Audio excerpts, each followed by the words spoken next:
우리가 서로의 존재를 느끼는 것보다 더 확실히 느끼게 되길 원합니다. 세상에서 가장 아름다운 사이보다 저와 더 가깝고 친밀한 사이가 되어 주소서. 이것을 여러분의 기도로 삼으십시오. 마침내 주님을 알게 될 때까지, 주님이 자신을 나타내 주실 때까지, 주님이 여러분 안에 거하심을 알게 될 때까지, 미소를 지으시는 그의 은혜와 사랑에 압도당할 때까지 이 기도를 놓지 마십시오. 그러면 추론의 영역을 완전히 뛰어넘게 될 것입니다. 주님이 지극히 복되신 성령을 통해 주시는 말씀을 직접 듣고 참으로 그를 알게 될 것입니다.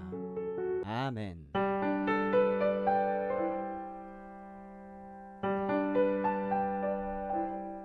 예수께서 제자들 앞에서 이 책에 기록되지 아니한 다른 표적도 많이 행하셨으나 오직 이것을 기록함은 너희로 예수께서 하나님의 아들 그리스도이심을 믿게 하려 함이요 또 너희로 믿고 그 이름을 힘입어 생명을 얻게 하려 함이라.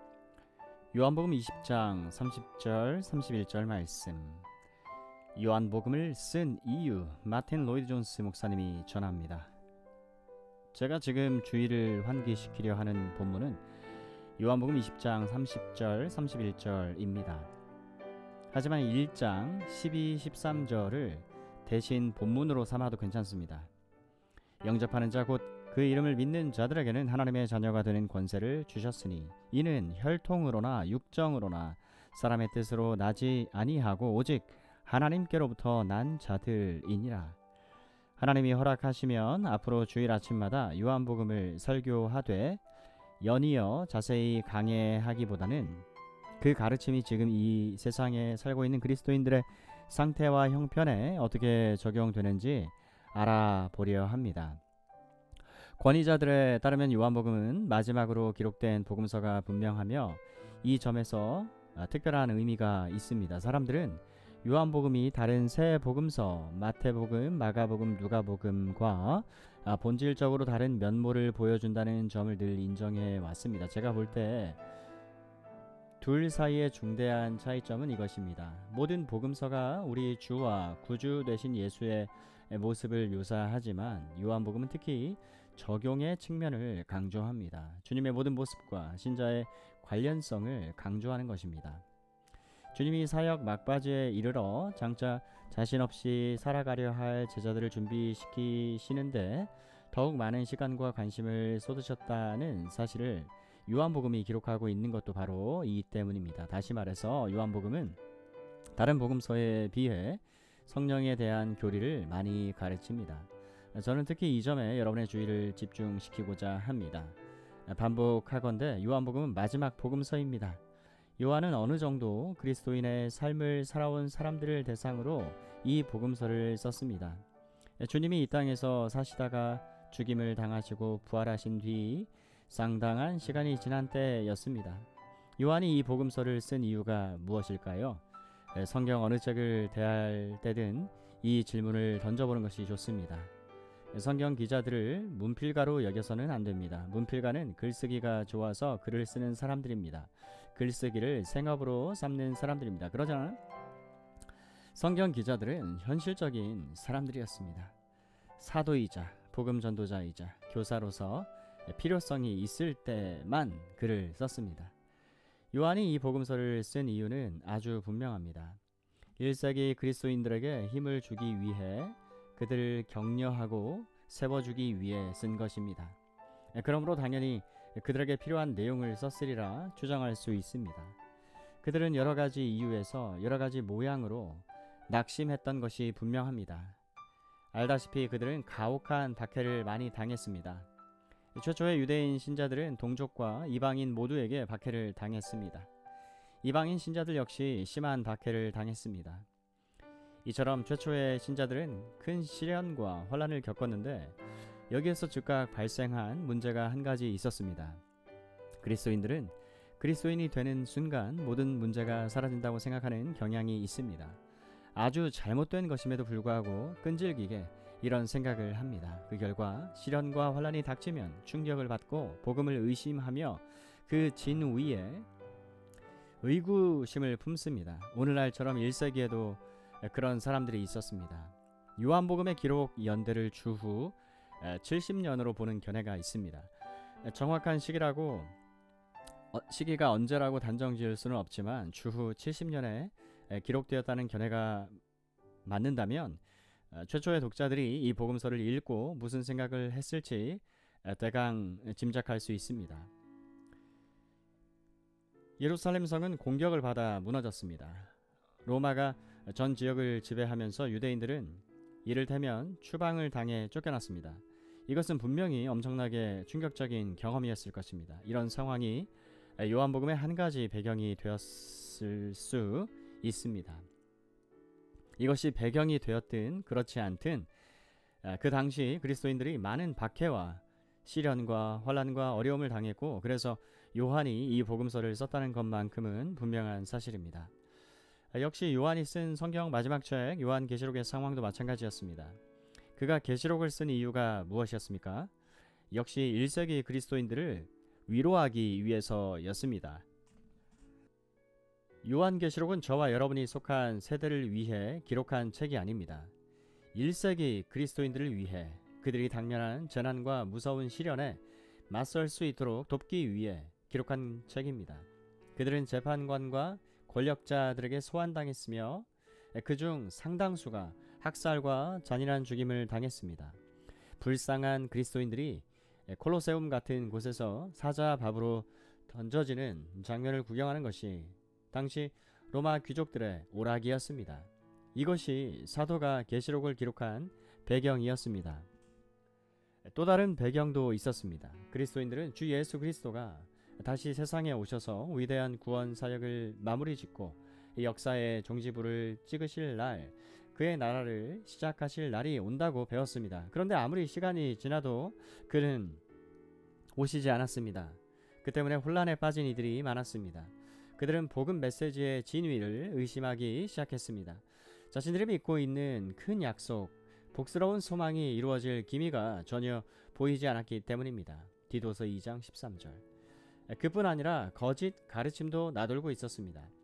제가 무엇보다 강조하고 싶은 점이 이것입니다. 요한이 성령의 감동으로 복음서를 쓰게 된 주된 요인도 여기 있었던 것이 분명합니다.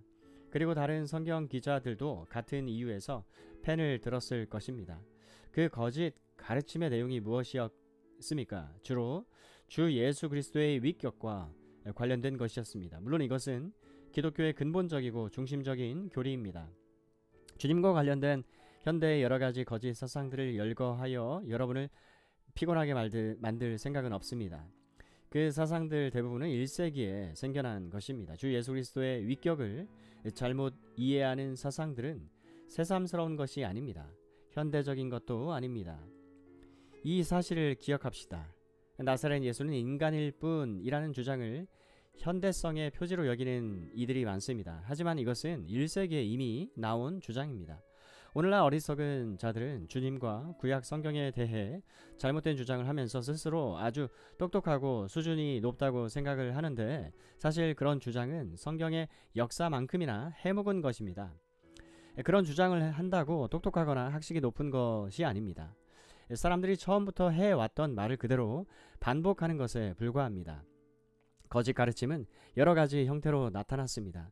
이번에는 특히 두 가지를 살펴보겠습니다. 첫째는 그렇다. 나사렛 예수는 하나님의 영원한 아들로서 단지 성육신한 것처럼 보였을 뿐 진짜 사람이 된 것은 아니었다. 그의 몸은 진짜 사람의 몸이 아니라 일종의 헛개비였다라는 주장입니다. 가현설이라는 이단의 주장이 바로 이것입니다. 둘째는 인간에 불과한 나사렛 예수가 세례를 받을 때 영원하신 그리스도가 내려와 인간 예수 속에 들어가셨고 십자가에 못 박히기 전까지 그 몸에 머무셨다는 주장입니다. 이런 주장을 하는 이들은 나사렛 예수가 십자가에 못 박히는 순간 영원하신 그리스도는 그 몸을 떠나셨기 때문에 결국 죽은 자는 인간 예수뿐이었다고 말합니다. 이것은 당시 인기 높았던 이단의 주장으로 케린투스라는 사람이 그렇게 가르쳤습니다. 케린투스와 사도 요한에 대해 전해오는 이야기가 있습니다. 어느 날 요한이 공중 목욕탕에 들어가려는데 케린투스가 이미 와 있다는 말을 듣고 바로 뒤돌아 나왔다고 합니다. 그런 거짓된 교리를 가르치는 이단과 한 건물 안에 있는 것조차 싫었던 것입니다. 요한은 우리 주와 구주 되신 그리스도의 영광을 훼손하는 교리를 미워했습니다. 이것이 요한복음의 또 한 가지 배경입니다. 요한이 복음서를 쓴 이유입니다.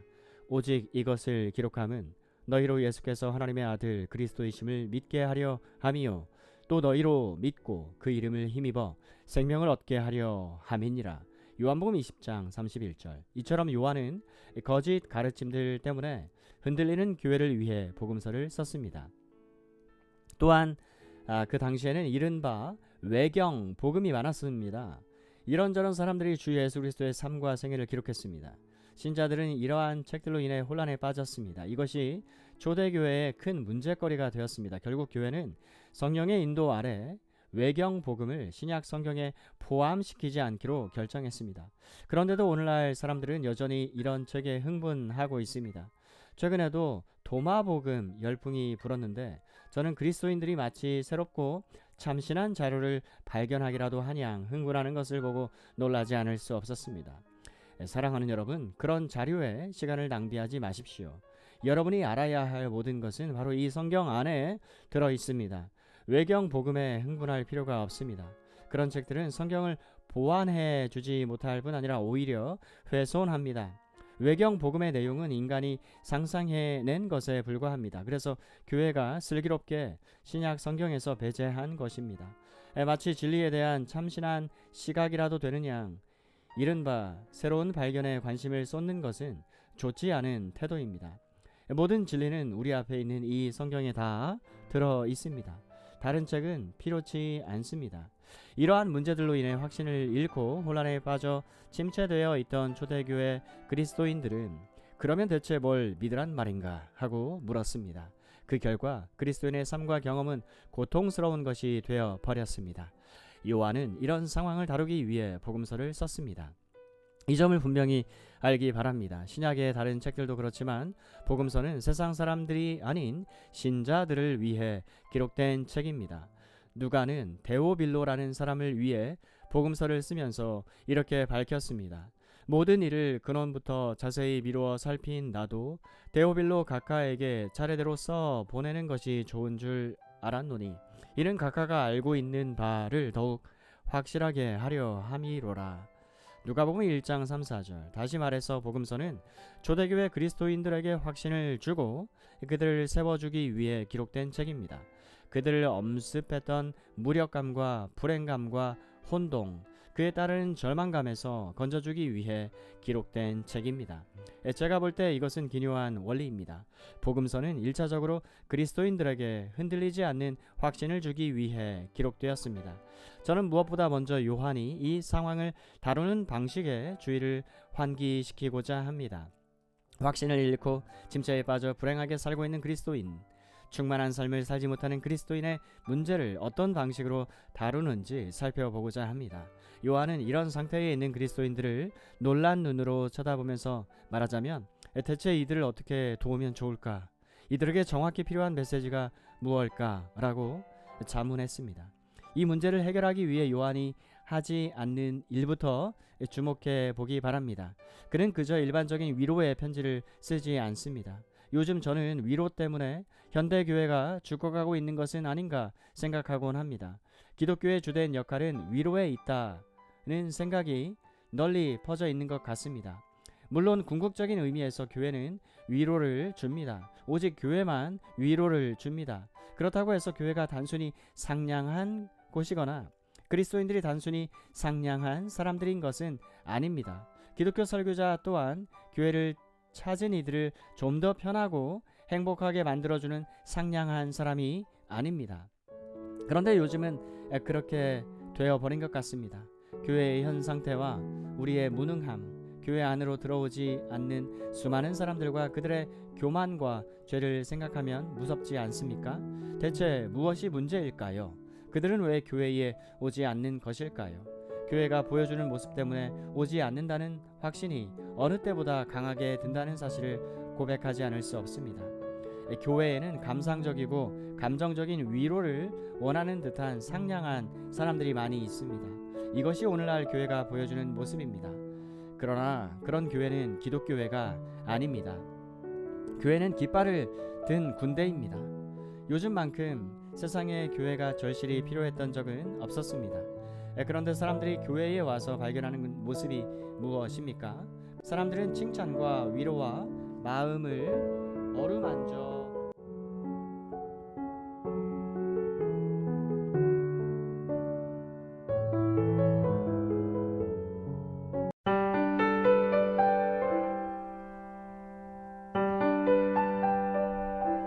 마틴 로이드 존스 박사는 1962년 10월 7일 주일 아침 런던 웨스트민스터 채플에서 요한복음 앞부분에 대한 연속 설교를 시작했습니다. 이 설교는 1968년 그가 은퇴할 때까지 간격을 두고 이어졌습니다. 박사는 요한복음을 설교하되 연이어 자세히 강해하기보다는 그 가르침이 지금 이 세상에 살고 있는 그리스도인들의 상태와 형편에 어떻게 적용되는지 알아보려 한다고 밝혔습니다. 그 의도는 1962년 10월부터 63년 6월까지 전한 32편의 설교에 그대로 반영되어 있습니다. 사소한 몇 번의 경우를 제외한 모든 강해는 두 가지 본문과 가르침, 즉 로이드 존스는 이 두 가지가 청중에게 지극히 중요하다고 생각을 했습니다. 괄호 닫고에 집중되어 있습니다. 한 가지는 그리스도인에게 율법과 은혜가 무엇을 의미하는가에 대한 것이고 요한복음 1장 17절. 또 다른 한 가지는 구원의 확신에 대한 것입니다. 요한복음 1장 12, 13절. 하나님께로부터 난 자들, 하나님이 사랑하시는 아들을 믿음으로써 그의 자녀가 된 자들의 삶의 모든 설교에 초점이 맞추어져 있는 것입니다. 이 같은 강조점을 고려한 우리는 요한복음 1장 13절의 표현에 의거하여 이 책에 하나님께로부터 난 사람, born of God 라는 제목을 붙였습니다. 하나님께로서 난 사람. 이는 혈통으로나 육정으로나 사람의 뜻으로 나지 아니하고 오직 하나님께로부터 난 자들이니라. 2011년도 4월 배너 오브 트루스 발행인 서문이었습니다.